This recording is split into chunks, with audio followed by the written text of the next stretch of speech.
میں نے جتنے بھی دورے کیے 2 چین کے بڑے امپورٹنٹ دورے تھے.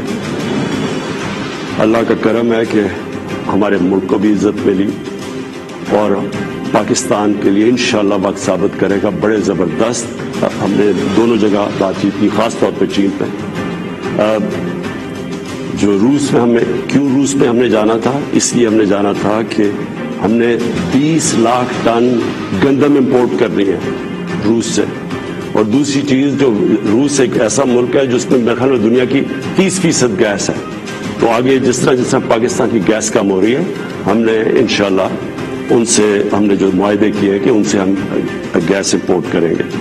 السلام علیکم, میں ہوں منیز جہانگیر, آپ دیکھ رہے ہیں پروگرام سپاٹ لائٹ. ناظرین, آج وزیر اعظم عمران خان نے قوم سے اپنے خطاب میں کہا کہ روس جانے کا مقصد گندم اور گیس کی درآمد کے معاہدے کرنے تھے, پر جو جنگ ناظرین یوکرین میں چھڑی ہے اس کا براہ راست اثر پاکستان کی معیشت پر پڑ سکتا ہے, اور اگر روس یوکرین تنازع طول پکڑتا ہے تو دنیا میں توانائی کا بحران پیدا ہو سکتا ہے. اس لیے سپاٹ لائٹ ڈالتے ہیں روس یوکرین تنازع پر, جہاں اب روس کے فوجی دستے یوکرین کے شہروں میں داخل ہو گئے ہیں اور یوکرین کے دارالحکومت کیف سے 30 کلومیٹر کے فاصلے پر ہیں, جبکہ بیلاروس میں جنگ بندی کے لیے روس اور یوکرین کے درمیان مذاکرات جاری ہیں اور یوکرین نے جنگ بندی کا مطالبہ کر دیا ہے. اس تنازع میں میڈیا رپورٹس کے مطابق روس کے تقریباً 5000 فوجی مارے گئے ہیں اور یوکرین کے تقریباً 350 سے زائد شہری جان کی بازی ہار گئے ہیں. یوکرین یورپ اور روس کے درمیان ایک اہم ملک ہے. یہ 1991 تک سوویت یونین کا حصہ تھا. نومبر 2013 میں بحران شروع ہوا جب یوکرین کے صدر وکٹر یانکووچ جو تھے, انہوں نے یورپین یونین میں شامل ہونے والی ڈیل کو مسترد کر دیا تھا. یوکرین کے شہری صدر کے خلاف سڑکوں پر آ گئے تھے اس وقت, اور روس نے صدر یانکووچ کی حمایت کی, جبکہ امریکہ اور یورپ نے مظاہرین کی حمایت کی. فروری 2014 میں حکومت مخالف مظاہرے شروع ہوئے اور یوکرین کے صدر کو ملک چھوڑنا پڑا.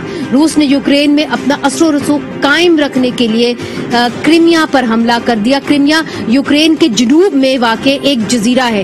اب جو تازہ تنازع شروع ہوا ہے اس میں یوکرین نے نیٹو میں شمولیت کے لیے آمادگی جو ہے وہ ظاہر کی تھی, اور صدر پوٹن نے یوکرین اور روس کے لوگوں کو جو ہے وہ کہتے ہیں کہ وہ ایک قوم ہے اور اس کو ایک قوم ہی سمجھتے ہیں, مگر یورپ اور امریکہ کے اثر و رسوخ کو محدود کرنے کے لیے اور خطے میں اپنی اجارہ داری قائم کرنے کے لیے روس نے یوکرین پر چڑھائی کر دی ہے. ہم نے یوکرین کے موجودہ حالات معلوم کرنے کے لیے وہاں پر موجودہ پاکستانیوں سے رابطہ کیا ہے. ہمارے ساتھ موجود ہیں سینئر صحافی خالد حمید فاروقی صاحب, جو یوکرین پولینڈ کے بارڈر پر اس وقت موجود ہیں. وہ واحد پاکستانی ہیں جو وہاں سے رپورٹ کر رہے ہیں. خالد صاحب, آپ ٹھیک ہیں, خیریت سے ہیں, اور یہ بتائیے کہ اس وقت آپ بارڈر کے اوپر کیا دیکھ رہے ہیں؟ 1000 پاکستانی طالب علموں نے میڈیکا کا جو بارڈر ہے پولینڈ اور یوکرین کے درمیان اس کے کراس کر لیا ہے, اور 157 کے قریب پاکستانی ڈیسک پر رجسٹرڈ ہوئے ہیں, اور دیگر جو ہیں بغیر رجسٹر کرائے ہوئے وارسو کی طرف سے نکل گئے. اور وہ کہاں پہنچے ہیں پتہ نہیں, لیکن یہاں بارڈر پہ ڈیفینیٹلی پاکستان ایمبیسی نے بہت زیادہ انتظامات ان لوگوں کے کیے ہوئے. ایمبیسیڈر خود 3 دن سے آن دا گراؤنڈ بارڈر پہ ان کو ویلکم کر رہے ہیں اور انہی کے ساتھ وہاں سو رہے ہیں اس کیمپ کے اندر. اور اس وقت جو ہے وہ 53 لوگ یہاں موجود ہیں جو کہ بس کا انتظار کر رہے ہیں وارسو جانے کے لیے. خالد صاحب, یہ بتائیے, کیف سے لوگ نکلے ہوئے ہیں, باہر آئے ہیں, پورے یوکرین سے لوگ باہر آئے ہوئے ہیں. یہ بھی معلوم پڑا ہے کہ اس وقت کیف کے اندر جو کرفیو ہے وہ صرف عارضی طور کے اوپر اٹھایا گیا ہے, اور کھانا پینے کا سامان جو ہے وہ بھی کم ہو رہا ہے کئی علاقوں میں. کیا سچویشن ہے اس وقت یوکرین میں؟ دیکھیں, ڈیفینیٹلی رشنز جو ہے وہ نارتھ سے شمال کی طرف سے کلوز آن کر رہے ہیں, کیونکہ وہ آئے ہیں بیلاروس کا جو بارڈر ہے اور یوکرین کا شمال کا جو بارڈر ہے وہاں سے انہوں نے مارچ کیا ہے. چرنوبل تک وہ پہنچ گئے ہیں, 97 کلومیٹر وہ آگے بڑھ رہے ہیں, اور ایک بہت قریب ہیں کیف کے, تو اس سے ظاہر ہے کہ ایک پینک کی صورتحال ہے, اور جہاں کی جو مزاحمتی تیاری ہے وہ اس میں خاص طور پہ سویلین بھی اور دوسرے لوگ بھی شامل ہیں. تو میں کہوں گا کہ پینک اتنا نہیں ہے, کہ جتنا پورٹرے ہو رہا ہے اور لوگ جو ہیں وہ مزاحمت کی تیاری کر رہے ہیں. جہاں تک مغرب میں کیونکہ مغرب میں ہوں، جہاں پر سارے لوگ پولینڈ کی جو 8 چیک پوسٹ ہیں وہاں سے کراس کر رہے ہیں، اس مغرب میں کسی قسم کی کوئی اس طرح کی صورتحال نہیں ہے، نہ ہی خوراک کی قلت کا کوئی مسئلہ ہے، کیونکہ یہ جو بارڈر ہے پولینڈ کے ساتھ، خاص طور پہ یوکرین کا، پولینڈ کا مشرقی اور یوکرین کا مغربی بارڈر، وہ پوری طریقے سے محفوظ کھلا ہوا ہے. یہ بھی کچھ کہا جا رہا تھا کہ جی مزاحمت جو ہے وہ صدر پوٹن اتنا ایکسپیکٹ نہیں کر رہے تھے، وہ یہ سمجھ رہے تھے کہ it will be a walk over, کہ وہ اس سے پہلے ہی کیو تک پہنچ جائیں گے. کس قسم کی مزاحمت آپ دیکھ رہے ہیں یوکرینین جو سیکیورٹی آفیشلز ہیں، سیکیورٹی ایجنسیز ہیں، ان کی طرف سے؟ ڈیفینیٹلی جو انہوں نے کنسنٹریٹ کیا ہے کیف کے دفاع کو، تو اس کو خاصے ایک بفر سا بیچ میں ہے. روسی فوجیں جو کہ شمال سے داخل ہو کے چرنوبل تک تو انہیں کوئی مزاحمت کا سامنا نہیں کرنا پڑا، بلکہ جو بیلاروس کی جو انٹری ہوئی ہے وہاں سے اور شمال سے یوکرین میں، اس میں بہت سارے لوگ پوسٹ بھی چھوڑ کے والنٹرلی نکل لیے. لیکن کیف کا دفاع ہوگا. اس کی وجہ یہ ہے کہ یوکرینین جو نیشنلسٹ ہیں فوج کے علاوہ اور فوج میں بھی، وہ ڈیفینیٹلی مزاحمت کریں گے، اور لوگ جو ہیں وہ روس کے اس اقدام کو ظاہر ہے اپریشیٹ نہیں کر رہے. اور کیف میں ساری کنسنٹریشن نیٹو کی، سارا جو دفاعی محاذ ہے وہ کیف کے اوپر ہے. تو وہ ڈونیاسک یا لوہانسک، ڈانباس ریجن، چرنیو ریجن جو شمال یوکرین اور مشرقی یوکرین میں تو ظاہر ہے کہ نہیں ہوا اس طرح، لیکن کیف کا یہاں لوگ، عام لوگ بھی مزاحمت کریں گے. یوکرینین نیشنلسٹ کی بہت بڑی تعداد ہے کیف میں، رائٹ پارٹی سیکٹر ہے اس کے والنٹیئرز ہیں، اور فوج کے اندر خود جو یوکرینین نیشنلسٹ ہیں ڈیفینیٹلی اس کی مزاحمت کریں گے. اور ان کو پوری سبق حاصل ہے نیٹو کی. بظاہر نیٹو کے سولجرز کے بوٹ یوکرینین زمین پر نہیں ہے، اس کے قانونی مسائل ہیں کیونکہ یوکرینین ممبر نہیں ہے یوکرین نیٹو کا، لیکن اس کے باوجود نیٹو کی پوری طریقے سے اندر کیموفلاج مدد حاصل ہے کیف کو. تو ایسا نہیں ہے کہ یہ بالکل اکیلے ہیں.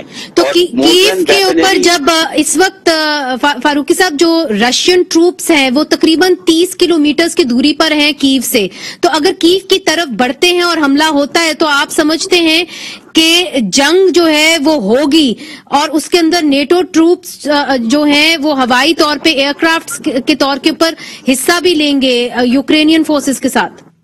تصدیق نہیں کر سکتا کہ نیٹو کے ٹروپس یا ان کی فضائیہ کس حد تک اس میں حصہ لے گی، لیکن خود کیف اور یوکرینین فوج کی جو فضائیہ ہے وہ پوری طریقے سے اسلحے سے لیس ہے اور ماڈرن اسلحے سے لیس ہے.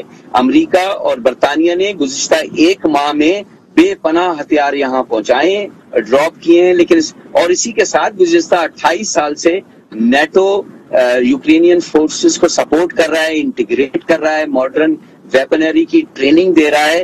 اور یوکرینین فوج کو جہاں تک اس بات کا تعلق ہے کہ سرحدوں پر مشرق میں اور شمال دونوں میں، کیونکہ روسی بولنے والے یوکرینین باغیوں کی روس کو حمایت حاصل تھی، یہ خرکیف ہے، ڈونباسک ہے، لوہانسک ہے، یہ جو ایریا ہیں، اور آزوف سی ہے، بحر اسود ہے، یہاں پر تو بہت اسٹرانگ پریزنس ہے روس کی اور یوکرینین روسی بولنے والے باغیوں کی. تو ایک طرح سے ایک اندرونی محاذ پر بھی یوکرین فوج کو سامنا ہے مزاحمت کا اپنے ہی یوکرینین روسی بولنے والے شہریوں سے. لیکن کیو میں ایسی صورتحال نہیں ہے، وہ کہ کیو میں بھی 30% جو لوگ ہیں وہ روسی بولنے والے ہیں، لیکن اس کے باوجود کیو میں وہ لوگ یہاں جو یوکرینین نیشنلسٹ ہیں وہ بھی بہت یہاں جمع ہوئے ہیں. فوج بھی جو ہے وہ سب کنسنٹریشن جو اس وقت ہے وہ دنائپر دریا ہے اس کے مغرب پر ہے، اور یہ دریا بیچ میں سے شہر کے اوپر گزر رہا ہے. تو یہ سمجھ لیں کہ ڈیوائیڈ لائن مشرقی یوکرین اور مغربی یوکرین کی کیو ہے، اور اس پر پوری کنسنٹریشن نیٹو، مغربی محاذ اور یوکرینین فورسز کی ہے. جی بہت بہت شکریہ خالد حمید فاروقی صاحب. آپ اپنا خیال رکھیے گا چونکہ جنگ کی صورتحال ہے وہاں پہ, اور جس طرح کے یوکرینین صدر نے بھی کہا ہے کہ جو اگلے 24 گھنٹے ہیں انہوں نے کہا ہے کہ وہ کروشل ہیں, اور ان کے مذاکرات چل رہے ہیں بیلاروس میں روسیوں کے ساتھ, مگر جو روسی فوجی ہیں وہ اب کیف سے جو کیپٹل ہے یوکرین کا اس سے تقریباً 30 کلومیٹرز کے دوری پر ہیں, اور ساری جو فوکس ہوگا روس کا یوکرین کا بشمول نیٹو کا وہ کیف کے اوپر ہوگا. اگلے 24 گھنٹوں کے اندر یہ معلوم ہوگا کہ کیا کیف کے اوپر رشیا جو ہے وہ مکمل طور پر قابض ہو جاتا ہے کہ نہیں ہوتا ہے. تو اگلے 24 گھنٹے بہت ہی کروشل ہوں گے.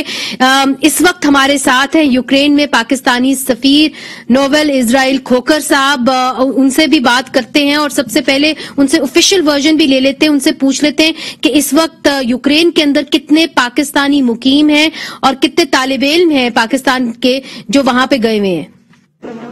جی یوکرین میں پاکستانی کمیونٹی کے تقریباً 4000 لوگ مقیم ہیں اور 3000 اسٹوڈنٹس ہیں. امبیسڈر صاحب یہ بھی بتائیں کہ اس وقت کتنے پھنسے ہوئے ہیں اسٹوڈنٹس وہاں پہ, اور ان کو نکالنے کے لیے جو آپ کی سفارت خانہ ہے وہ کیا اقدامات کر رہے ہیں؟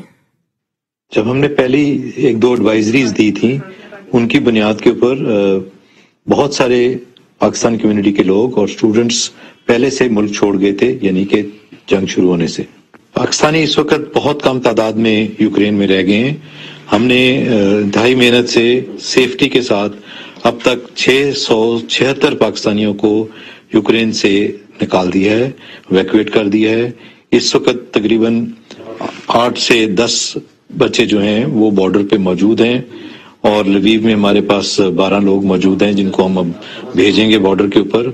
اور ہمارے پاس جو پیچھے رہ جاتے ہیں اسٹوڈنٹس جن کے پاس جن کے نمبرز کا ہمیں ریکارڈ ہے وہ تقریباً 100 کے لگ بھگ ہے. ان میں سے بھی زیادہ تر اس وقت خارکیو سے جو ٹرین چلنی ہے اس پہ آ رہے ہیں.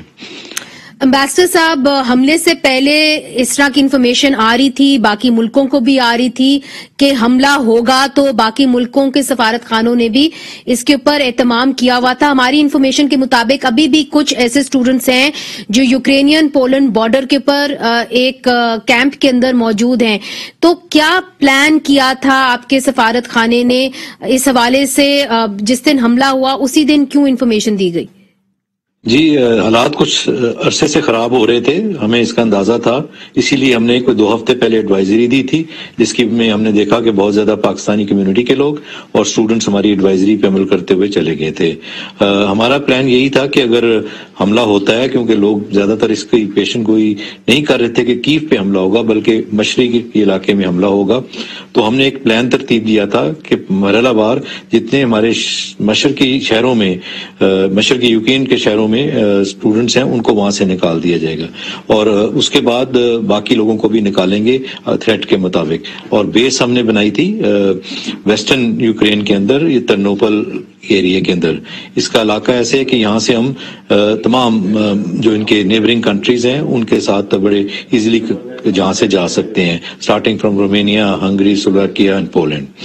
اور اس پلان کے مطابق ہم نے اسٹوڈنٹس کو آگاہ بھی کیا تھا مختلف طریقوں کے ذریعے. امبیسڈر صاحب اس حملے سے پہلے کہ روس نے یوکرین کے اوپر حملہ کیا تو آپ نے ایک ٹویٹ بھی کی تھی جب آپ یوکرین کے ڈپٹی فارن منسٹر سے ملے تھے, اور آپ نے یہ کہا تھا کہ یوکرین جو ہے وہ ایک خود مختار سوورن ملک ہے. کیا ابھی بھی پاکستان کی یہی پوزیشن ہے کہ یوکرین جو ہے وہ ایک خود مختار ملک ہے؟ جی ابھی حالات تو حالت جنگ کے چل رہے ہیں, لیکن آج ہم ایکسپیکٹ کر رہے ہیں کہ پیس ٹاکس کا بھی پروسیس شروع ہو جائے گا. یوکرین ایک خود مختار ملک ہے اور میرا خیال ہے آگے چل کے پیس ٹاکس کے بعد ان کی خود مختاری میں اور زیادہ اضافہ ہوگا. اور اب جو اسٹوڈنٹس پولینڈ تک پہنچ گئے ہیں ان کو پاکستان واپس لانے کے لیے کیا لائحہ عمل طے کیا گیا ہے؟ جی پولینڈ کی سرحد پہ اس وقت بہت کم پاکستانی رہ گئے ہیں, جو میں نے تعداد بتائی ہے اس کے مطابق ہمارے پاس تو 4 سے 5 پاکستانی صرف رہ گئے ہیں جن کے پیپر ورک کا مسئلہ ہے، اس کے علاوہ تمام پاکستانی وہاں سے انخلا کر گئے ہیں۔ اس کے بعد پاکستانی جدھر جدھر ہیں ان کے لیے ہم نے پی آئی کے ساتھ بات کی تھی، تو انہوں نے ہمیں ایشورنس دی تھی چیئرمین پی آئی نے کہ ہمارے ایئر کرافٹ رہیں گے اسٹینڈ بائی پہ، لیکن اس کے لیے فائنل ڈیسیجن منسٹری کا اور جو رسپیکٹو ایمبیسیز ہیں، چاہے وارسا میں ہوں یا بخارسٹ میں ہوں، ان کا ہوگا، کیونکہ ان کے پاس تمام تعداد لوگوں کی ان کو بہتر پتہ ہوگا۔ بہت بہت شکریہ، ہمیں جوائن کیا تھا یوکرین میں پاکستانی سفیر اسرائیل کھوکر صاحب نے، آپ کا بہت بہت شکریہ، آپ نے ہمیں جو وہاں پہ حالات ہیں ان سے آگاہ کیا۔ ابھی بھی کچھ ایسے سٹوڈنٹس ہیں، جیسے امبیسڈر صاحب بھی اس بات کا اعتراف کر رہے تھے، جو یوکرینین پولینڈ بارڈر کے اوپر موجود ہیں، ان سے ہم بات کریں گے اور ان سے پوچھیں گے کہ کن حالات میں وہ اس بہت ہی ٹھنڈے موسم کے اندر وہاں پہ ایک کیمپ کے اندر انتظار کر رہے ہیں کہ پاکستانی حکام ان کو وہاں سے نکالیں اور واپس گھر لے کے آئیں۔ یہ سب کچھ آپ دیکھ سکیں گے اور ہم آپ کو براہ راست لے کے چلیں گے یوکرینین پولینڈ بارڈر پہ وقفے کے بعد۔ ویلکم بیک ناظرین، آج روس یوکرین جنگ کا 5واں دن ہے اور پچھلے 4 دنوں میں یوکرین میں پھنسے پاکستانی طالب علموں کو شدید مشکلات کا سامنا کرنا پڑ رہا ہے۔ پاکستان کے سفارتی عملے نے یوکرین سے طالب علموں کو بسوں میں پولینڈ کے بارڈر کی طرف روانہ کیا، لیکن پولینڈ کے بارڈر سے 30 کلومیٹر پہلے بسوں سے وہ اتر گئے اور ان کو پولینڈ کے بارڈر تک پہنچنے کے لیے 30 کلومیٹر اپنے سامان سفید سفر پیدل کرنا پڑا۔ تو ٹرنز آؤٹ کہ ہمارے ساتھ ان لوگوں نے ایمبیسی والوں نے اسکیم کیا، ہم لوگوں سے ویڈیو انہوں نے بنوا لی ہے فار دیئر گڈ ریپوٹیشن، اور ہمیں بس میں بٹھا کے خود بس میں بیٹھے ہی نہیں ہیں، خود اپنی علیحدہ سے گاڑی میں بیٹھے ہیں، اور بس والے نے ہمیں یہاں سے 40 کلومیٹرز اور 30 کلومیٹرز پیچھے چھوڑ دیا، اور یہاں پھر شام بھی ہونے والی ہے، شام کو بارڈر بند ہو جاتا ہے۔ جب مشکل سے طالب علم بارڈر پر پہنچے تو ان کو پولینڈ حکام نے داخلے کی اجازت نہیں دی، اور اب پولینڈ کے بارڈر پر مہاجرین کیمپ میں یہ بیٹھے ہوئے ہیں اس انتظار میں کہ وہ کب پاکستان اپنے گھر واپس آ سکیں گے۔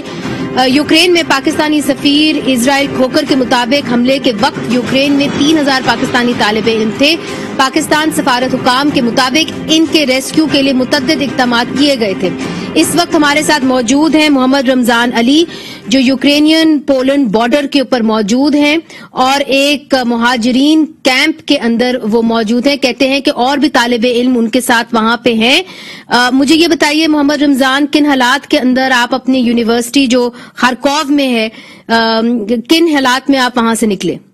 جی میم، سب سے پہلے انہوں نے ہمیں بتایا کہ جس دن 23 کی رات کو اٹیک ہوا ہے کیو پہ، تو انہوں نے بتا دیا کہ جو ہے نا میٹرو میں چلے جائے، تو میٹرو میں چلے گئے ہیں، تو ہم ساری رات ادھر گزاری ہے نیچے میٹرو پہ۔ تو اس کے بعد ہمیں کچھ نہیں بتایا کہ آپ نے آگے کیا کرنا ہے، وہ کہہ رہے تھے کہ میٹرو میں رہے، تو ہم نے میٹرو میں رہے ہیں، پھر میسج آیا کہ ٹرنوپل چلے جائیں، 2 دن بعد میسج آیا۔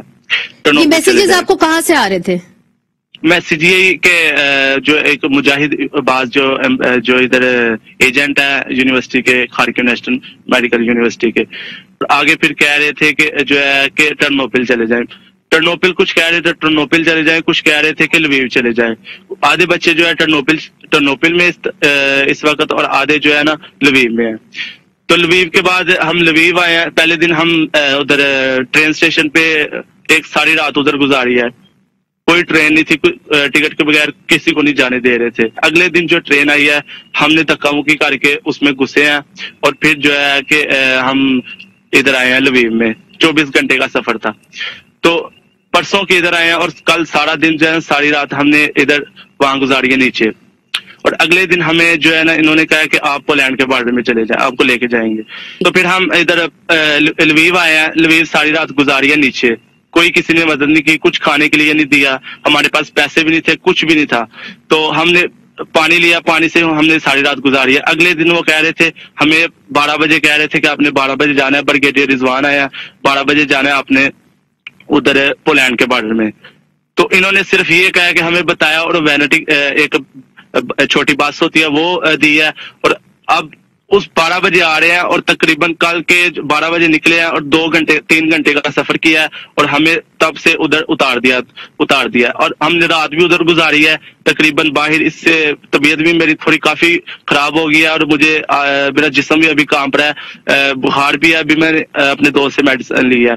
इस वक्त आप पोलैंड के अंदर नहीं है, आप पोलैंड और यूक्रेन की बॉर्डर पे मौजूद हैं, जो वहां पे मुहाजिर कैंप है। कितनी देर तक आपको यहाँ पे, आप एक दिन से वहां पे हैं और कितनी देर तक रहना पड़ेगा, क्या बताया जा रहा है अब आपको? अभी तो कुछ नहीं बताया जा रहा, अभी तो हम इधर बस बैठे हुए हैं, तो अब खड़े किए हुए हैं, कुछ जा रहे हैं बच्चे, वो यूक्रेनियन को पहले जाने दे रहे हैं, फिर दूसरे हमें पाकिस्तान जो स्टूडेंट वो इधर ही अभी खड़े हैं, उनको जाने नहीं दे रहे। अच्छा, तो आपको दाखिल नहीं होने दे रहे पोलैंड के अंदर? जी। तो आपको अब सफारत खाना क्या बता रहा है? सफारत खाना कुछ भी नहीं बता रहा, वो कह रहे हैं सब्र करें, इंतजार करें। मुझे ये बताइए कि आपका अब मुतालबा क्या है एम्बेसी वालों से, सफारत खाने से, चूंकि वो कह रहे हैं कि उन्होंने बाकायदा एहतमाम किया हुआ है आपके हवाले से, और ये भी कहा जा रहा था कि बसों से जब उतरे हैं स्टूडेंट्स तो वो खुद उतरे हैं। नहीं मैम, ये सब झूठ है, खुद नहीं उतरे, ये इन्होंने कोई मदद नहीं की, सिर्फ ये मैसेज में हमें बता रहे हैं कि इस तरह करे इस तरह करे, कोई मदद नहीं कर रहे। हम इनसे गुजारिश करते हैं कि हमें यहाँ सेफ किया जाए, पोलैंड में, यहाँ से पाकिस्तान भेजा जाए। तकरीबन जो पीछे बच्चे हैं जो खारकिव में अभी मौजूद है, जो कीव में फंसे हुए हैं, उनके, मेरे दोस्त है कुछ, उनके मैसेज आ रहे थे कि हम बहुत इधर मुश्किल में है और हमारी कोई मदद नहीं कर रहा। तो हम भी जो है ना, इन्होंने नहीं बताया, इन्होंने कोई ट्रेन नहीं करवा के दी, हम खुद इधर आए हैं। हम इतने लड़के हैं, हमारा सामान भी उधर ट्रेन में कुछ रह गया था, बाहर अंदर नहीं थे जाने दे रहे। तो हमारी दरखास्त ये है कि हमें सेफ किया जाए, इधर पोलैंड के बॉर्डर से निकाला जाए और आगे हमें सहूलियत दी जाए या पाकिस्तान भेज दिया जाए। हमारी दरखास्त यही है बस। अच्छा, मोहम्मद रमजान अली, ये बताइए कि आपने कहा कि आपने अपनी मदद खुद की, आपके साथ कितने और ऐसे पाकिस्तानी स्टूडेंट्स वहां पे यूक्रेन में फंसे हुए हैं? उनमें से कितने जो हैं वो लड़कियां हैं, कितने लड़के हैं? जी तकरीबन 20 बच्चे और लड़कियों का नहीं मुझे पता, तकरीबन 5-6 लड़कियां होंगी और जिनसे मेरा राब्ता है तकरीबन वो 20-22 बच्चे हैं जो अभी खारकिव में है।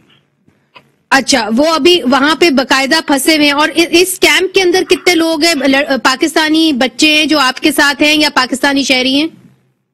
जी हमारे साथ 40 बच्चे आए थे, 20 रात को चले आए थे इधर, अब वो नजर नहीं आ रहे, शायद उन्होंने बॉर्डर क्रॉस कर लिया है या वो किधर है। और इस वक्त जो सफारतकार के लोग हैं, ऑफिशियल्स हैं, वो क्या आपके साथ इस यूक्रेनियन पोलैंड बॉर्डर पे मौजूद हैं कि सिर्फ आपको फोन के जरिए बताया जा रहा है कि कहाँ जाना है, क्या करना है? मैम फोन भी नहीं उठा रहे, कोई मौजूद नहीं, हम इधर सुबह के फंसे, हमें कोई आदमी नहीं मिला। ये सब झूठ है, ये जो कह रहे थे कि हम आपके साथ हैं, हमें अभी तक कोई नहीं मिला और हम सुबह के इधर फंसे हुए हैं, कोई कुछ खाने के लिए नहीं हमारे पास, हम इधर बस पानी से गुजारा कर रहे हैं। ठीक, मोहम्मद रमजान, हम आपसे राब्ते में रहेंगे और इधर हम पाकिस्तानी हुकाम को कहते हैं कि मोहम्मद रमजान अली ये बता रहे हैं इस वक्त पोलैंड यूक्रेनियन बॉर्डर के ऊपर फंसे हुए हैं कि 20 और तालिबे इल्म उनके साथ फंसे हुए हैं और वो पाकिस्तानी हुकाम को कह रहे हैं कि कम से कम अपना फोन उठाएं और उनको बताएं कि कैसे उनको बाहिफाजत पाकिस्तान वापस लाया जा सकता है। उनका नंबर हमारे पास है और हम अपील करते हैं पाकिस्तानी हुकाम से, पाकिस्तानी ऑफिशियल से कि जो हमारे तालिबे इल्म पाकिस्तान के वहां फंसे हुए हैं उनको बाहिफाजत पाकिस्तान लाया जाए। नाज़रीन, एक और तालिबे इल्म तला ने हमें ज्वाइन कर लिया है जो अब पोलैंड पहुंच चुके हैं और रमजान जो है, जैसे हमने आपको बताया था कि इस वक्त वो अभी भी यूक्रेनियन पोलैंड बॉर्डर के ऊपर हैं। तला, कुछ स्टूडेंट्स निकल आए हैं बॉर्डर से और पोलैंड पहुंच चुके हैं, कुछ स्टूडेंट्स वहीं पे हैं, इस वक्त क्या सूरत हाल है?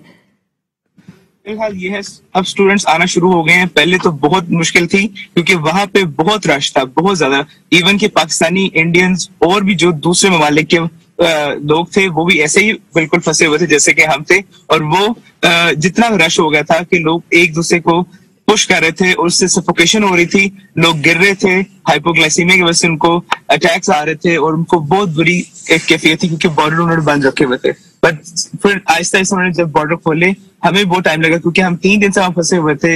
हमने सफर किया 35 किलोमीटर चलकर, तो वहीं पे जब हम वहीं पे बच्चे सफर कर रहे थे और चल रहे थे क्योंकि पानी नहीं था, डिहाइड्रेशन थी, ऊपर से मौसम बहुत सख्त था, तो बच्चों ने बहुत सफर किया इस चीज को। लेकिन जब हमने उस चीज को क्रॉस किया, फिर वेट करते रहे काफी दिनों। पहले उन्होंने लड़कियों को जाने दिया, लड़कों को नहीं एंटर होने दे रहे थे। बाद में फिर गवर्नमेंट ने ताउन किया, कुछ कहा तो उन्होंने फिर उसके बाद लड़कों को भी आने दे दिया। फिर हम वहां से निकले हैं, फिर पोलैंड के बॉर्डर पे आए हैं। जो लवीव से पोलैंड के दरमियान जो इंटरनेशनल बॉर्डर्स है, वहां पे कोई कानून लागू नहीं होता और वहां पे और मुश्किलात का सामना करना पड़ा बच्चों को, लड़कियों को, खास लड़कों को। ये बताइए कि विनित्सिया से आप 5 दिन पहले निकले हैं, किन हालात में निकले हैं और कैसे निकले हैं? आपको कैसे पता चला कि यहाँ पे हालात खराब हो गए हैं, अब आपने निकलना है और कहाँ जाना है? ये इन्फॉर्मेशन आपको कौन देता रहा, आपकी अपनी यूनिवर्सिटी? नहीं, बेसिकली जब हमने सुना कि 24 फरवरी को जब फर्स्ट टाइम अटैक हुआ तो उसमें विनिसा भी शामिल था, लेकिन उन्होंने तब विनिसा की पेरिफेरी में हमला किया था, उसके सिर्फ मिलिट्री बेसिस पे। उससे फिर हमें उन्होंने कहा कि आप फिलहाल अंदर रहें, हर चीज लॉकडाउन कर दी और मिलिट्री थी बाहर, तो हम एक दिन अंदर रहे। उसके वेरी नेक्स्ट डे हम निकल गए विनिसा से। और जो ही मैं विनिसा से निकला सुबह के 10 बजे एग्जैक्ट 10:35 पे जब मैं निकल के विनिसा के हदूद से बाहर चला गया तो वहां पे भी एक और मिसाइल अटैक हुआ, जिससे विनिसा की केमिकल फैक्ट्री में अटैक हुआ और उसके जो जितने भी पॉइजनस फ्यूम्स थे वो फैल गए। फिर लोगों ने मास्क पहने, बहुत एक टफ सूरत हाल थी। फिर वहां से हम निकले, हमें विनिसा से टर्नोपिल आते हुए कम से कम 10 से 12 घंटे लग चुके थे, हालांकि वो अमूमन 4 घंटे का सफर है। हमने कहीं ऑल्टरनेटिव रूट्स लिए, फिर बच्चों ने अपनी गाड़ियों में कुछ करते हुए बहुत मुश्किल का सामना हुआ। फिर हम टर्नोपिल पहुंचे, वहां पे फिर हम बसेस में बैठे और वहां से फिर हम बॉर्डर की तरफ आए। लेकिन वो दौरान जो था वो टर्नोपिल से लवीव तक वो तो कम से कम गुजर गया 6 घंटे में। लेकिन उसके बाद हमने पैदल सफर तय किया क्योंकि ट्रैफिक नहीं थी, कुछ नहीं था, सिर्फ पैदल ही चले हैं। मगर आपको तो बसेस फराहम की गई थी सफारत खाने के साइड से, तो क्यों नहीं आपने उनका इस्तेमाल किया? नहीं, वो बसेस हमने उसका पे किया और वो सफारत खाने की तरफ से नहीं थी, वो हमने खुद बच्चों ने खुद करके उसको हम उसमें गए थे। अच्छा, तो जो बसेस आपको फराहम की गई थी उसकी पेमेंट आपने खुद की थी, किस किस्म की? मुझे पता है कि इस वक्त आप सफारत खाने के आसपास ही हैं और एम्बेसडर्स भी आपके साथ ही हैं, मगर सवाल ये उठता है कि क्या आप मुतमईन हैं अब आगे जाके आप क्या होगा, आपको कैसे वापस पाकिस्तान लाया जाएगा, क्या इंतजाम किया गया है? अभी फिलहाल हम पोलैंड पहुंच गए हैं और हमें एम्बेसी के लोग मिल चुके हैं, एम्बेसडर साहब भी मिले हैं। अभी हम इससे वो कैंप लेके जा रहे हैं। पहले हम इधर आ गए थे यहाँ के ट्रेन स्टेशन, यहाँ पे पोलिश गवर्नमेंट ने हमें बहुत सपोर्ट किया, हमें चीजें फराहम की। रात को तो कोई नहीं था, पाकिस्तानी ऑफिशियल से कोई नहीं था, लेकिन अभी वापस आए, हमें मिले हैं, तो अब हमें ये कैंप लेके जा रहे हैं। तो अगर वहां जाके जो सूरत हाल होगी वो आपको मैं बाद में बता सकता हूँ। बहुत बहुत शुक्रिया तला, हम खुश हैं कि आप कम से कम महफूज हैं और आप पोलैंड पहुंच चुके हैं, वहां के सफारत खाने के जो ऑफिशियल्स हैं उनसे मिल चुके हैं। मगर कुछ बच्चे ऐसे भी हैं नाजरीन, जैसे कि रमजान, जो अभी तक बैठे हुए हैं यूक्रेनियन पोलैंड बॉर्डर पे और उम्मीद कर रहे हैं कि तला की तरह उनको भी पोलैंड लाया जाए। इन बच्चों ने बहुत कुछ देखा है, एक ट्रॉमा होता है जंग का, वो इन्होंने देखा है। मगर अब हम अपील करते हैं पाकिस्तानी हुकाम से, पाकिस्तान के सफारत खानों से कि हरकत में आए और जितने भी बच्चे रह गए हैं, 20 बच्चे बताया जा रहा है कम से कम इस वक्त अभी भी यूक्रेन पोलैंड बॉर्डर पे मौजूद हैं, उनको जल्द से जल्द अपने घर वापस लाया जाए। नाजरीन, इधर एक वक्फा लेते, वक्फे के बाद हम आपको फिर लेके जाएंगे यूक्रेन। वहां पे ब्लैक सी पे एक पोर्ट है, एक शहर है, वहां पे कुछ पाकिस्तानी मुकीम है, एक पाकिस्तानी बिजनेसमैन है, उनसे बात करवाएंगे कि इस वक्त यूक्रेन के अंदर जो जंग के बादल छाए हुए हैं, जिस किस्म की वहां पे जंगी आवाजें आ रही हैं, वॉर क्राइज आ रही हैं, उसके बारे में उनसे बात करेंगे और किस किस्म के खतरात वहां के लोगों को लाक हैं, बशमूल वहां पे जो पाकिस्तानी मौजूद हैं, उसके हवाले से बात करेंगे वक्फे के बाद। वेलकम बैक नाजरीन, स्पॉटलाइट रहेगी यूक्रेनियन क्राइसिस पे। जो रूस ने यूक्रेन के ऊपर हमला किया है, ये 5वां दिन है और इस वक्त हम आपको ब्राह रास्त लेके जा रहे हैं ओडिशा, जो यूक्रेन का एक पोर्ट सिटी है ब्लैक सी के ऊपर। हमारे साथ इफ्तिखार अहमद खटक साहब मौजूद हैं, जो यूक्रेन के शहर, जिस तरह मैंने आपको बताया, ओडिशा से हमें ज्वाइन कर रहे हैं और वो चेयरमैन है Ukrainian Pakistani society of friendship and business corporation के वकील हैं। इफ्तिखार साहब, बहुत शुक्रिया, आपने हमें ओडिशा से ज्वाइन किया। आपने बताया कि 23 फरवरी को ही रूस ने आपके शहर ओडिशा पोर्ट सिटी के ऊपर जो है हमला कर दिया था। कुछ अपनी पोर्ट सिटी की अहमियत बताइए कि इस कॉन्फ्लिक्ट में उसकी क्या अहमियत है और कितने सालों से आप वहां रह रहे हैं? बेसिकली तो मैं पाकिस्तान से जब आया तो यहाँ पर मैं रह रहा हूँ 87 से, और यहाँ पर मैंने प्रिपरेटरी कोर्स खत्म किया। फिर उसके बाद जो है ना मैंने LLB यहाँ से किया है, LLM किया है, PhD का पूरा कोर्स मैंने करवाया है उसमें फॉरेंसिक साइंस में।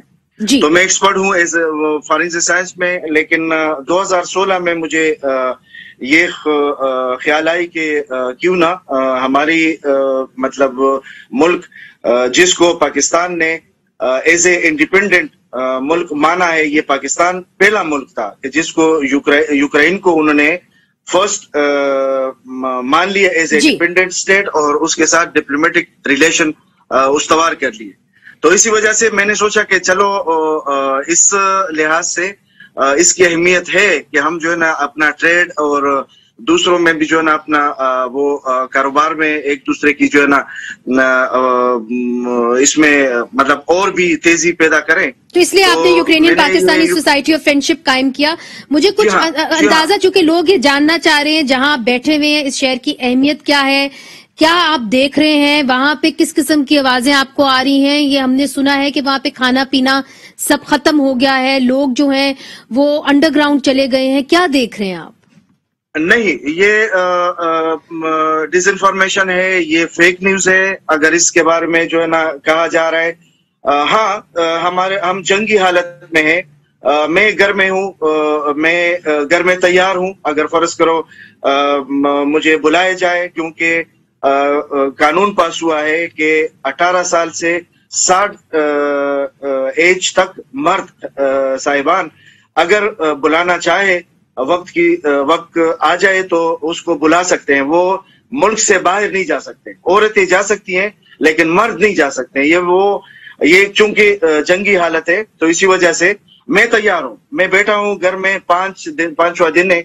हम जो है ना खाना पीना बाजार से खरीद रहे हैं। यानी मतलब वो सिचुएशन नहीं है कि हम जाते थे, हम पसंद करते थे कि मतलब ये चीज हमें पसंद है, ये जो है ना पुराना है, ये इसकी जो ना 2-3 दिन हुए हैं। अभी वो सिचुएशन नहीं है। जो चीज भी मिल रहा है और वो मिल रहा है, मतलब रोटी भी मिल रही है, आलू भी है, प्याज भी है, सब्जी वगैरह भी है, दुकानें भी खुली है। लेकिन हमारे यहाँ वक्त पे से वक्त में जो है ना वो कर्फ्यू लगता है। कर्फ्यू का टाइम है, पहले टाइम था 7 बजे से 5 बजे तक सुबह। अभी टाइम है 7 बजे शाम से सुबह 5 बजे तक, 6 बजे तक जो है ना टाइम है। ये कर्फ्यू का टाइम है और कर्फ्यू उसमें लगता है बाहर कोई नहीं छोड़ता। अगर स्पेशल किसी के पास कागज हो तो वो जा सकता है, वैसे जो है ना बाहर कोई नहीं घूम सकता है। तो इफ्तिखार साहब, जो भी यूक्रेनियंस हैं, चूंकि आप पाकिस्तानी यूक्रेनियन हैं, तो क्या आप अगर चाहें तो आप वापस पाकिस्तान लौट नहीं सकते? क्या ये कानून लग गया है यूक्रेन के अंदर कि जो भी यूक्रेनियन आदमी हैं वो मुल्क के अंदर ही रहेंगे? और इसीलिए हम देख रहे हैं कि इतनी बड़ी तादाद में बच्चे और औरतें बाहर आ रही हैं, मगर यूक्रेनियन आदमियों को बाहर जाने की इजाजत नहीं है। बाहर इजाजत नहीं है चूंकि जंगी हालत है। तो जंगी हालत में जो है ना 22 तारीख से जो है ना ये हमारे प्रेसिडेंट साहब ने एक बिल पास किया है, और उस बिल के मुताबिक अगर कोई जाए भी बाउंड्री तक, यानी मतलब अपने फैमिली को लेके जाए या जो है ना अपने बच्चों को साथ लेके जाए, तो बीवी बच्चे जो है ना वो जा सकते हैं। लेकिन मर्द साहिबान उसको वापस यूक्रेन छोड़ते हैं कि मतलब आप नहीं जा सकते। इफ्तिखार साहब, क्या और भी पाकिस्तानी इस पोर्ट सिटी ओडिशा के अंदर रहते हैं? उनकी क्या कैफियत है? और जो आपके साथ लोग जो आपके नेबरहुड में हैं, उनकी क्या कैफियत है? हमारे शहर में जो है ना काफी तादाद है। कंफर्म तो अभी नहीं बता सकता कि मतलब कितनी है, लेकिन काफी है। यहाँ पर लोगों ने पासपोर्ट लिए हैं और यहाँ पर शादियां की है, बच्चे हैं उसके। कांटेक्ट में हूँ मैं सबके साथ। व्हाट्सएप पे भी कांटेक्ट होता है, दूसरे जो है फोन भी मैं करता रहता हूँ। इंशाल्लाह सब कुछ सही है, कोई मसला नहीं है। मतलब उन लोगों को कोई परेशानी नहीं है अगर वो बच्चों के साथ है, लेकिन उनको ये परेशानी नहीं है कि उनके पास खाना नहीं है, या जो है ना उसको ये परेशानी है कि मतलब यहाँ बंदूकों की आवाजें आ रही है।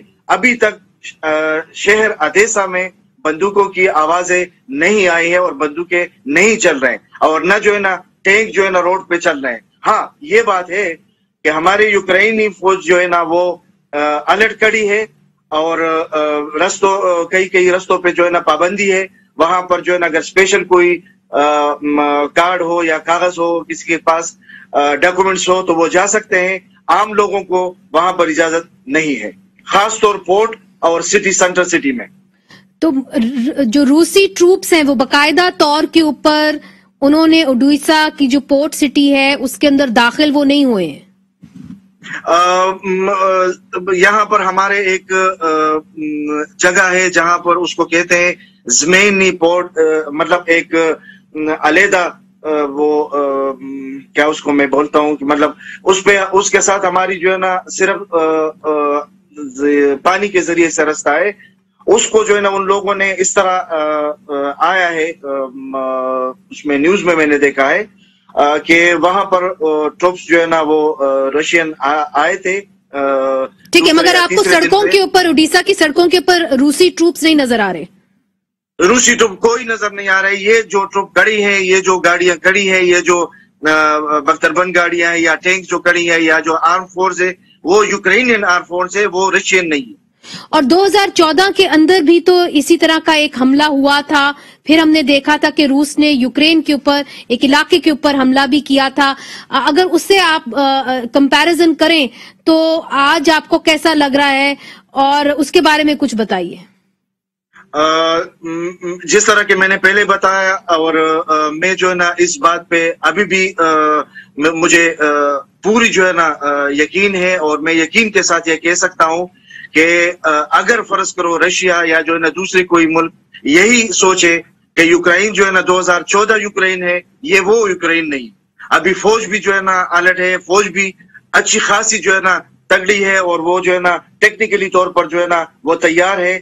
लेकिन लोगों में जो जज्बा है, लोगों की जो पेट्रियाटिज्म है, वो हद से ज्यादा हो गया। 8 साल में कोई भी नहीं जानता था कि इस तरह जो है ना लोग खड़े होंगे, जिस पे अगर मैं एज ए यूक्रेनियन मैं फख्र करता हूं कि जो है ना अल्लाह ताला उन सबको जो है ना ताकत दे और अंदर की जो है ना वो पैदा करे ताकि जो है ना वो इस जंग के सामने जो है ना खड़े हो जाएं और डट के खड़े हो जाएं। इंशाअल्लाह हम कामयाब होंगे। और आपकी बातों से ऐसा लग रहा है कि आप और जो यूक्रेनियन अवाम है वो यूक्रेनियन सदर के साथ इस वक्त शाना बशाना उनके साथ खड़े हैं, उनकी हिमायत में हैं। बिल्कुल बिल्कुल, आप बचा फरमा रहे हैं और आप पीछे देख रहे हैं मेरे घर में जो है ना फ्लैग लगा हुआ है यूक्रेन का। और मैं जो है ना अगर जरूरत पड़े तो मैं जो है ना बंदूक उठाने के लिए तैयार हूँ जब भी जरूरत पड़े, क्योंकि ये मेरा मुल्क है और मैं इसका डिफेंस के लिए मतलब जरूरी है, ये हमारा ईमान है कि हम आखिरी दम तक खड़े होंगे, विक्ट्री हमारी होगी।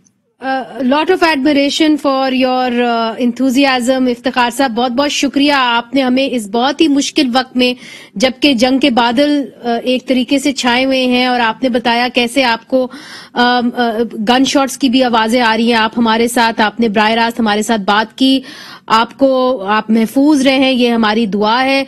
तो नाजरीन, आपने देखा कि कैसे हमने कोशिश की कि जो इस वक्त यूक्रेनियन क्राइसिस है वहां पे जो लोग मुकीम हैं, हम उनकी आवाजें जो है, खासतौर पे जो पाकिस्तानी वहां पे मुकीम है, हम उनकी आवाजें आप तक लाएं और आपको दिखाएं कि जो इस शायद टर्न ऑफ द सेंचुरी का सबसे बड़ा हम कह सकते हैं क्राइसिस है, उसके हवाले से वहां पे क्या हो रहा है, लोग कैसे वहां पे रह रहे हैं और कैसे ये क्राइसिस जो है इनफोल्ड हो रहा है। हमारी नजरें, स्पॉटलाइट जो है वो इस क्राइसिस के ऊपर रहेगा, इसका बराह रास्त असर ना सिर्फ पूरी दुनिया बल्कि जाहिर है पाकिस्तान के ऊपर भी होगा। ये बताया जा रहा है कि तेल की कीमतें, गैस की कीमतें पूरी दुनिया में बढ़ेंगी और इस क्राइसिस को अगर सही तरीके से रिजॉल्व ना किया गया तो इसका बहुत बुरा असर जो है हमारे खित्ते में सिक्योरिटी पे पड़ सकता है। मुनीज़ जहांगीर को आज के लिए इजाजत दीजिए। खुदा हाफिज।